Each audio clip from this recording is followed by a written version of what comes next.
belle de l'Adriatique a 3 étages de cabine. Nous voici dans la nôtre. C'est une cabine de luxe très confortable avec salle de bain, coin de toilette pour madame avec fun et surtout de grandes et belles baies vitrées donnant sur la mer. Voici le grand salon avec son orchestre de 6 musiciens devant la piste de danse. En haut du bateau, c'est le pont promenade. Et à l'arrière, le carré réservé à notre groupe d'amis qu'on appelle la mafia anglaise. Et voilà que nous prenons notre traditionnel cup of tea entre copains. Ici, un coin bien sympa pour prendre l'apéro ou le champagne, par exemple. Enfin, la salle à manger où se dérouleront 3 fois par jour des agapes très appréciées.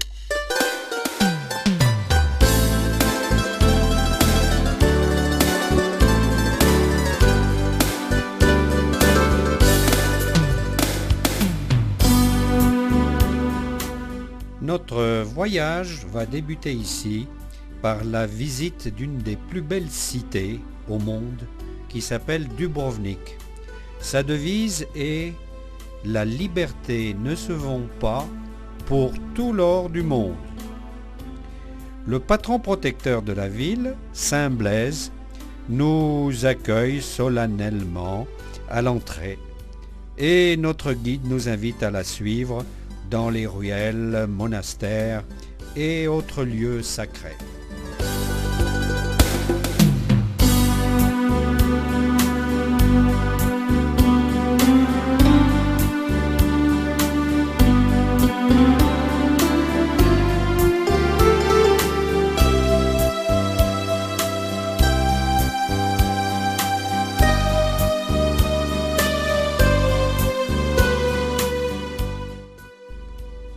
Quelques mots d'histoire. L'ancien nom de Dubrovnik était Raguse, qui était la capitale de la République maritime de Raguse, fondée au 7e siècle déjà. Elle a toujours été la grande rivale de Venise dans cette région, se plaçant entre l'Empire ottoman au sud et la puissance maritime vénitienne au nord. Dubrovnik a toujours su rester indépendante jusqu'à l'annexion de la République par Napoléon en 1809.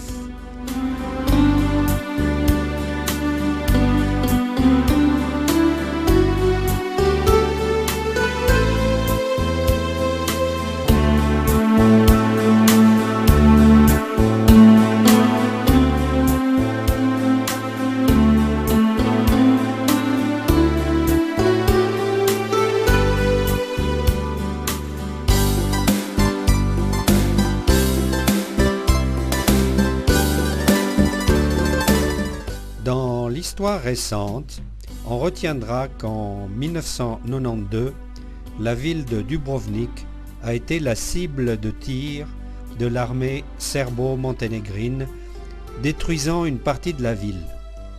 70% de la vieille ville a été touchée.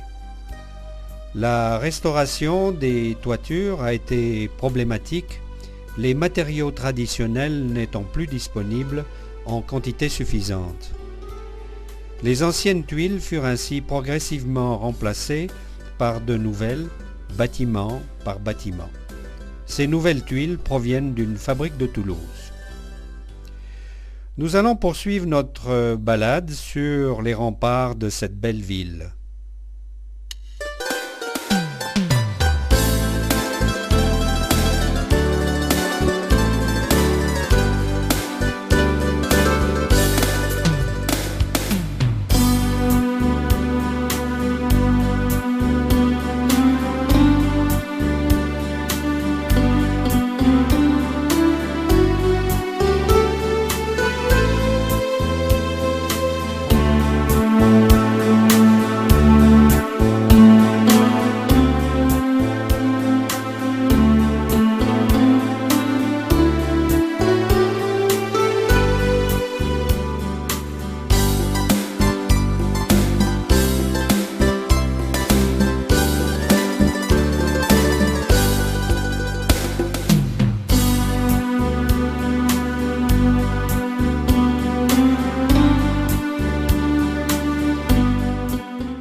lendemain matin, nous arrivons après le petit déjeuner au large de l'île de Miljet, réserve naturelle classée parc national pour sa partie occidentale.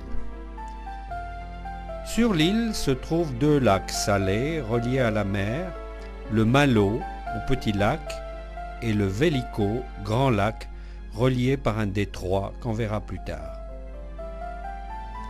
La végétation de Miljet est particulièrement luxuriante et ses bois s'étendent jusqu'à la mer. Mais suivons le guide qui nous conduira en chaloupe jusqu'au petit port de Pomena.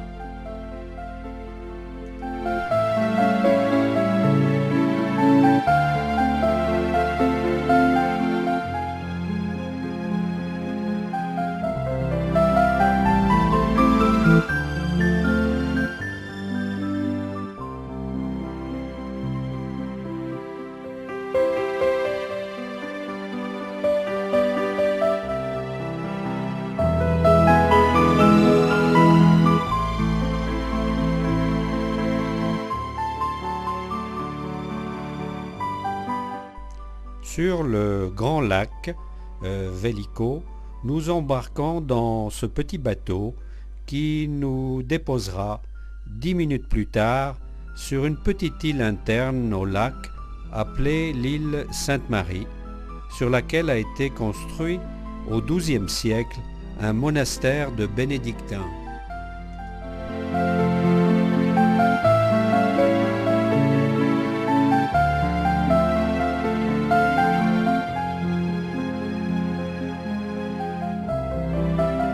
C'est malheureusement le moment de quitter cette jolie île croate et de rembarquer sur notre chaloupe en direction de la Belle de l'Adriatique, dont on peut admirer les lignes gracieuses sur cette photo. Bienvenue à bord et au revoir Miljet.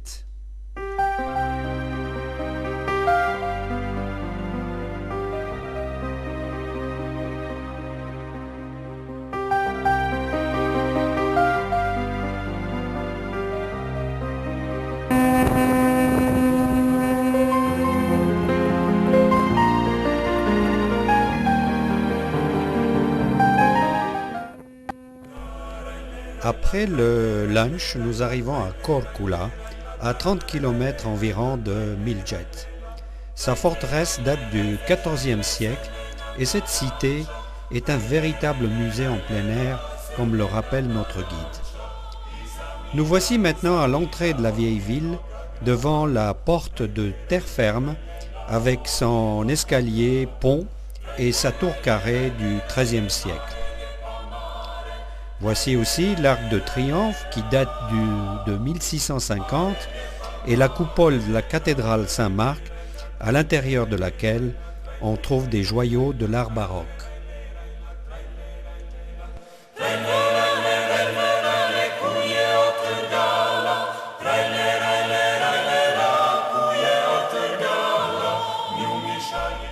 Une importante bataille navale a eu lieu ici en 1298 entre les flottes de Gênes et de Venise. La flotte vénitienne est vaincue et Marco Polo se trouve parmi les prisonniers. Il sera libéré en 1299 après 1 an de prison contre le versement d'une forte rançon. La légende dit qu'il aurait habité dans ce qui reste de cette maison.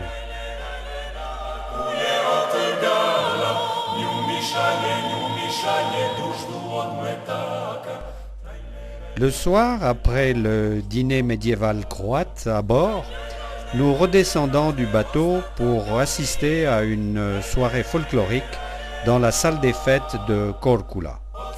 La danse des sabres, appelée Moresca, est une histoire de combat entre 2 rois se disputant l'amour d'une princesse.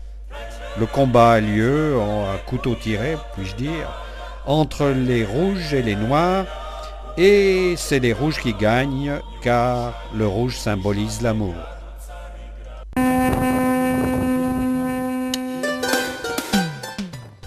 C'est une matinée de navigation qui nous attend aujourd'hui avant d'arriver à Šibenik, qui est à 150 km de Korčula, que nous avons quitté la veille. C'est sympa de longer les côtes de tout près avec notre bateau qui a un tirant d'eau de 2,60 m seulement. Sur le pont promenade, les plus courageux en profitent pour flâner dans l'eau chaude des jacuzzis.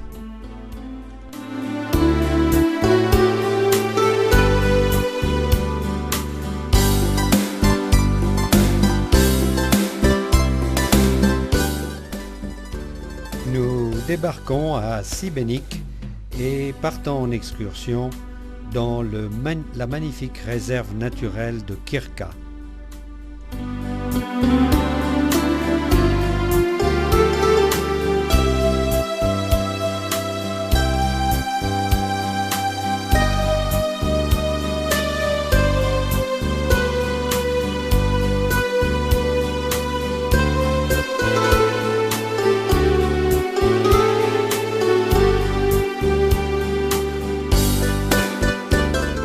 Un des monuments principaux de Šibenik est la cathédrale Saint-Jacques, construite entre 1431 et 1535 par des artisans italiens.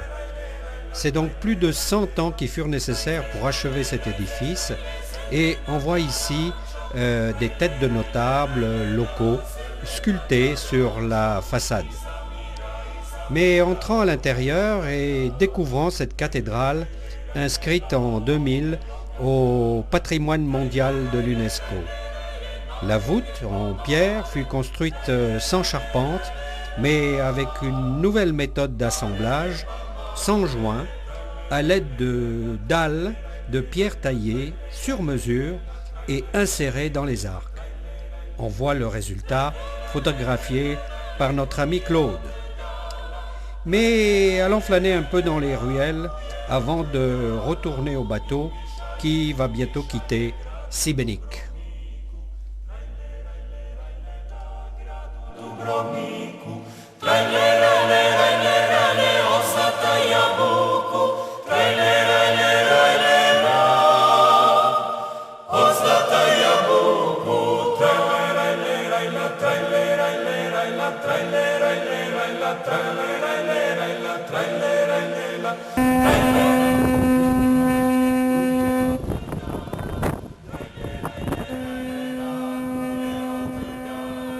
Le mauvais temps s'est installé et Marianne en profite pour aller scruter l'horizon sur le pont supérieur.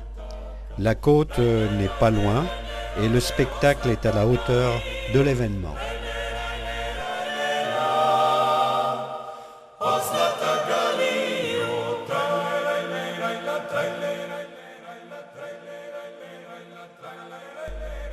Nous voici donc le lendemain matin à Trogir. Jamais prise ni vandalisée, elle conserve un patrimoine représentatif de 2500 ans d'architecture méditerranéenne. Trogir est la cité romano-gothique la mieux préservée de la côte adriatique et un important édifice est la cathédrale Saint-Laurent dont la porte principale est un chef-d'œuvre de style romano-gothique.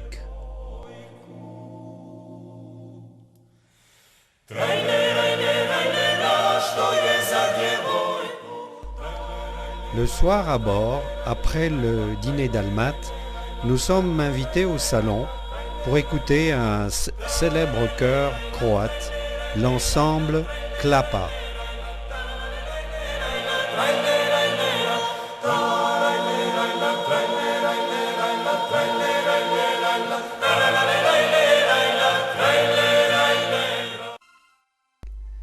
Après le concert des Klapa, nous quittons le bord et découvrons ce merveilleux trois-mâts amarré sur le même quai que notre bateau. C'est le célèbre Sea Cloud que nous allons visiter, l'espace d'un rêve, en partance pour les mers du Sud.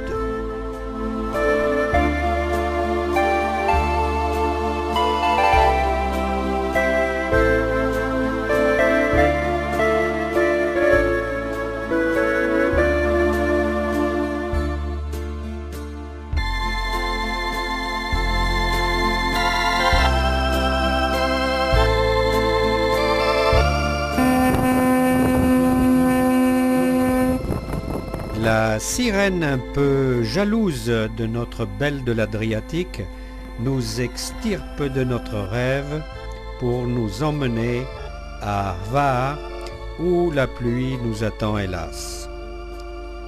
La ville est dominée par la citadelle que nous n'irons pas visiter en raison du mauvais temps, mais on peut admirer ici la beauté des vieilles pierres, les cafés et restaurants sur la place principale et toutes les petites rues étroites où nous avons été nous balader.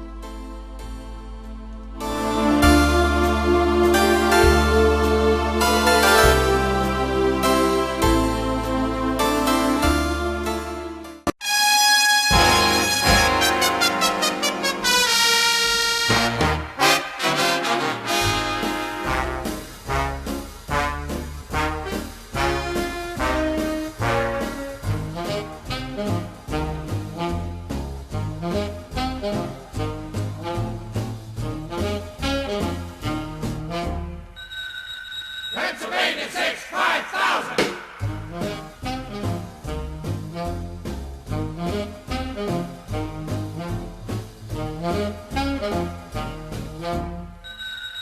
Pennsylvania 6, 5,000!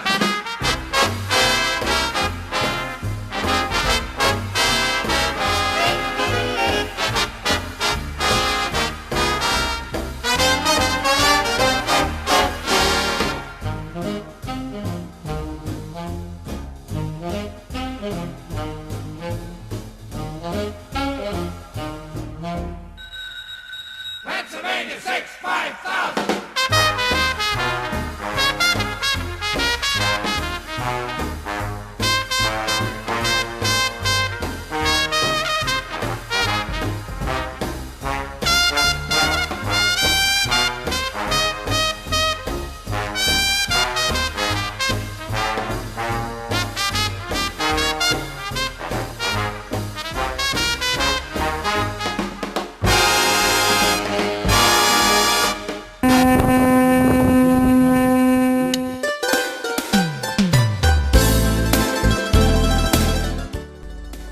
À Kotor, nous sommes dans un autre pays, le Monténégro.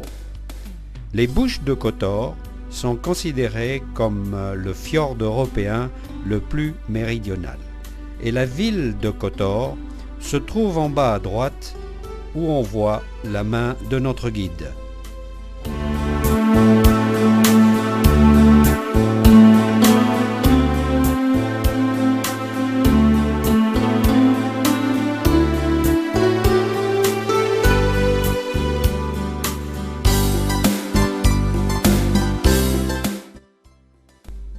Suivons notre jolie guide monténégrine qui va nous diriger dans cette belle cité, dernière étape de notre voyage. Kotor est un port naturel occupé successivement par les Romains, les Turcs, les Vénitiens et même les Français sous la première République de Napoléon. La religion catholique a été imposée par les Vénitiens, bien sûr, mais la majorité est actuellement orthodoxe en raison des liens avec la Serbie.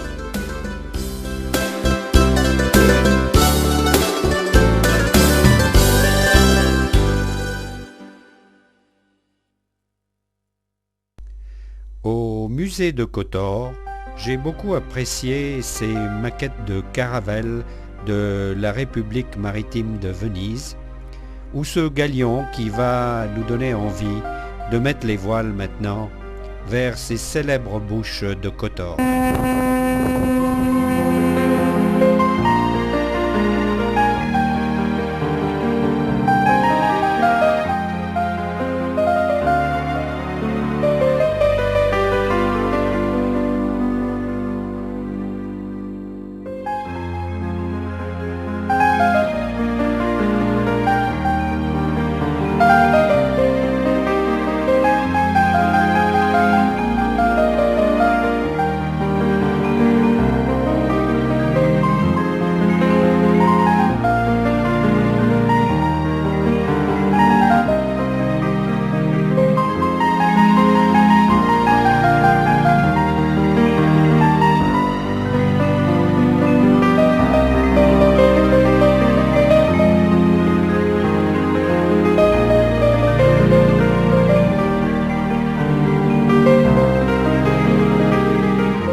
Maria.